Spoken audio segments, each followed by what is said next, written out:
Hello friends, আজ চলে এসেছি একটা নতুন ভিডিও নিয়ে। আজ হচ্ছে নাম্বার 7 দিয়ে তোমরা কিভাবে একটা সুন্দর নৌকো আঁকতে পারবে, পাল তোলা নৌকো। তো দেখো, নাম্বার 7 দিয়ে আমি কিভাবে ঝটপট করে একটা নৌকো এঁকে নিচ্ছি।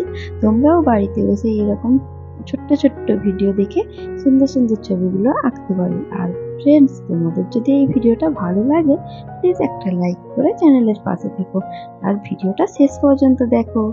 কেমন দেখতে লাগে শেষ পর্যন্ত দেখতে হবে। তো তো দেখো।